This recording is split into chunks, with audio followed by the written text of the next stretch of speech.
Welcome back to another episode of Tell Me. This is Richies Upsets.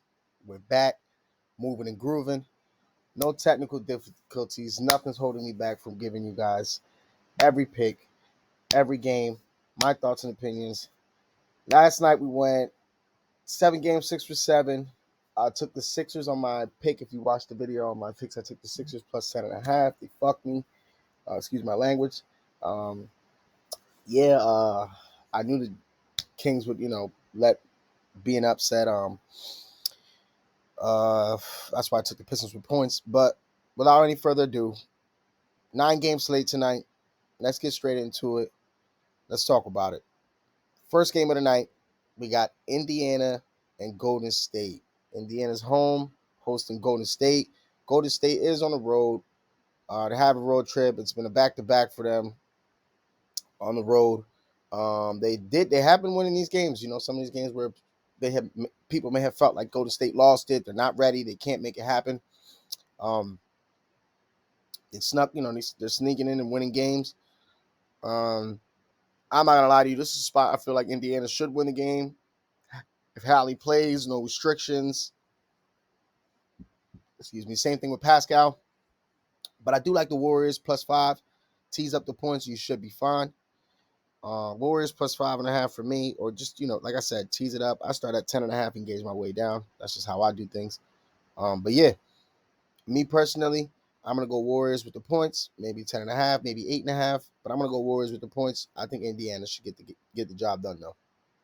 Next game, Orlando and San Antonio. The game is in Orlando.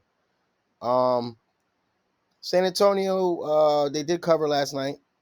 The spread. Like I said, San Antonio is a team that's very well coached. So I'm not surprised sometimes where they keep games close, so they stay in the game. They didn't have to travel too much. They were in Miami last night here in Orlando. 10.5 is a little too heavy for me to lay on Orlando. It was 11.5 last night. So I would tease up that 10, maybe a couple more points on the Spurs, and you should be good to go. But this is a game Orlando wins ultimately. Money line. I'm definitely going to stay away from the double-digit spread. You guys know how I feel about double-digit spreads unless I'm on the other side of that, on the plus side. So it's Orlando money line for me. Next game, we got Knicks and Dallas. I'm not gonna lie to you. If everyone plays for Dallas, I could see Dallas winning this game. Uh, Definitely not gonna be easy. I don't think Brunson's gonna play tonight. If Brunson's not playing tonight, I'm all over Dallas. But today's another weird kind of day because we know the trade line is today, so a lot of teams are moving and grooving. A lot of teams are just trying to make moves right now. So today's gonna be a nice little weird day, but we're gonna try and sweep it as always. I'm gonna go Dallas money line here with the Knicks. Um, yeah, that's my story. I'm sticking to it. Next game, Cleveland and Brooklyn. Not gonna lie, Cleveland's on a roll, 7 game winning streak. Donovan Mitchell's averaging 28.5 points per game. Cleveland's 7 game winning streak, longest winning streak right now active in the NBA. I don't see the Brooklyn Nets ending that streak tonight. So I'm gonna go Cleveland money line. That's just me. Brooklyn does play very well at home, so I would keep an eye on that spread, that 6.5. You could probably tease it on your way to your favor, but I'm gonna go Cavs money line. Me personally, that's just me. Next game, Bucks and the Timberwolves. We know that the Bucks have lost a couple games recently to some teams they probably had no business losing to, like Utah. They lost to who else did they lose to? I believe it was Phoenix the other night. They've lost a few games. Minnesota also played down to whoever's competition a few nights back as well. I think Minnesota's starting to kind of show their number, show that they're who they really are. They started off hot, but fizzling down. If Damian Lillard is in the lineup tonight, I'm going to lean more towards the Bucks. I think the Bucks, they can get the job done. They need a win. They haven't gotten a win in a little while. They need a win. Damian's back. No injuries, I believe, for Minnesota. So I don't mind Minnesota with points, even though it's at 1. You could tease it like I always do. I start at 10 and work my way down and just kind of gauge and see where you would like to take them at. But I'm going to go Bucks money line, me personally. I think the Bucks should get the job done. Again, keeping an eye on Damian plays or Damian doesn't. If Damian doesn't play, I'm leaning more towards the Wolves. just being honest. Next game, we got Bulls and Memphis. Bulls and Memphis. I'm not gonna lie to you. Memphis is playing with I don't know who right now. They got a whole bunch of players on two ways, a whole bunch of G League players. A lot of players are hurt for Memphis. This is a game I think the Bulls should win if DeRozan is still there. Remember, we are on a trade deadline. Today is the deadline. So if DeRozan is still there, I'm going to ride with the Bulls. I think the Bulls should still get it done if he leaves, but then it leaves it a window for Memphis to cover that 6 points. Should be a good one. Keep your eyes on the deadline, obviously. But I'm going to go Bulls money line. If DeRozan leaves or he gets traded or something happens tonight, I'll lean more towards Memphis with the points. Next game.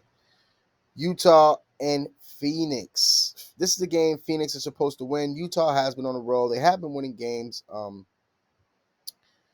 But Phoenix, I think Phoenix is solid. If Phoenix has Beal, I think Beal is questionable. Maybe Booker as well too. But if everyone's healthy and everyone's playing for Phoenix, I don't see why Phoenix loses this game. I think they should, get the job done. Can Utah keep it close? They have the possibility to. They've been playing very good basketball. I would start at plus 10.5 for Utah. See where that's at, gauge it down. But it's Phoenix money line for me if everyone is healthy and everyone plays, obviously. Next game, we got Pistons and Portland. Oof, not gonna lie. Pistons just let go of Bobo. Um, I don't see a spot for the Pistons to kind of win this game, but Portland's not the best team, so they can keep this thing close. Pistons did just upset the Kings last night, which I knew that would happen. I ended up taking the points. They're on a little roll. And I don't even want to say a little roll. They won one game. This is a back-to-back. It's tough to take the Pistons on a back-to-back. It's tough to take the Pistons at all, to be honest. And even now more so that they just traded Bobo. So I'm going to go Portland money line. I think Portland should get the job done. I believe everyone's healthy for Portland. Simons, everyone's back, so should be good to see. But I'm going to go Portland money line. Next game. We got the game of the night, man. This game is the night. Last game of the night, Lakers and Denver. Not going to lie to you. This is a spot where this is a tough game. This is a kind of pick 'em game, a flip a coin game, kind of. And the only reason why I say that is because LeBron and AD are going to play. No injuries for Denver. Everyone's healthy. But yes, LeBron and AD are playing. I like them in LA. I like the Lakers with the points. Kobe statue is going up tonight. Lakers should be able to keep it a close game, at least for the aesthetic. Ultimately, I'm going to start with the Lakers at plus 10.5, work my way down, but I'm going to take Lakers with the points on this one. They're home. LeBron and AD are playing. I think they should get the job done. So there you have it. That's pretty much it for me. 9-game slate. Any changes obviously will be on the tail if you want on our X page. Make sure you like, comment, subscribe if you made it this far in the video. Type Thunder and tell me. Don't fail me. Let's do it.